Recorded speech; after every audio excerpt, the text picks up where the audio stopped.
Liv, when I was at school, there was nothing at all. So that was one of the reasons why I set up History Month.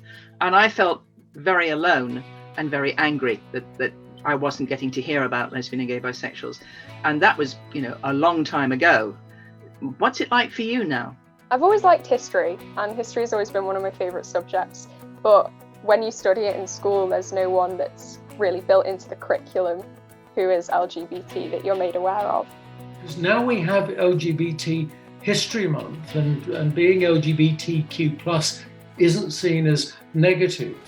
We talk more openly about historical figures, but not when I was growing up. That Richard the Lionheart was gay, that James I was bisexual. I do look up to Alan Turing, who helped decrypt a code that basically helped people win the war, but it was sort of hidden from everyone's knowledge that he was actually a gay man. I've actually learned about that myself rather than learning it from school. Which is exactly why we've made LGBT History Month available to teachers.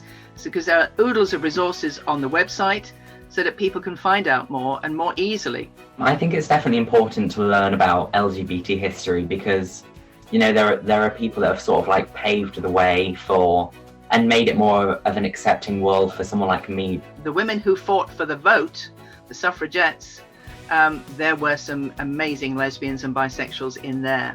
Emmeline Pankhurst, Ethel Smythe.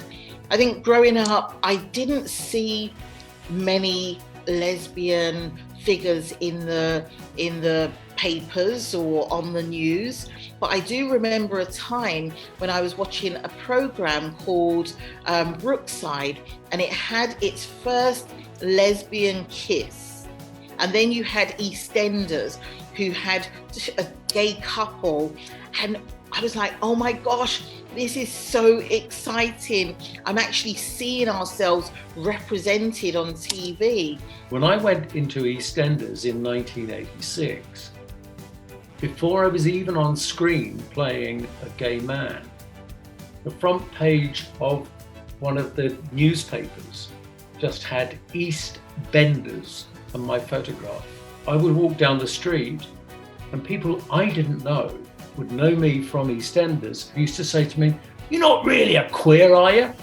And I used to say, well, actually, the phrase is gay, and yes, I am. Things are a lot easier now with LGBT being in the media, like TV shows, adverts, having LGBT characters on programmes in CBBC. I think it's making it a lot easier, and a lot more people are understanding different sexualities. Definitely.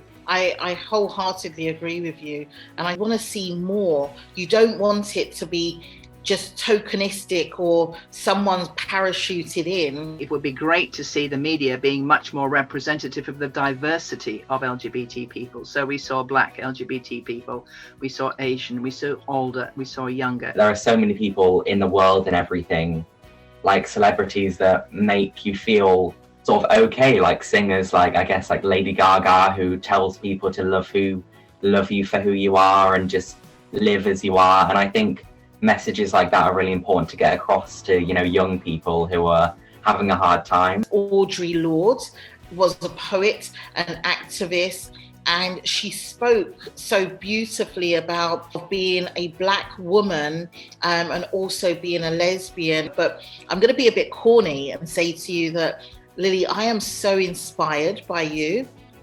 I love your confidence.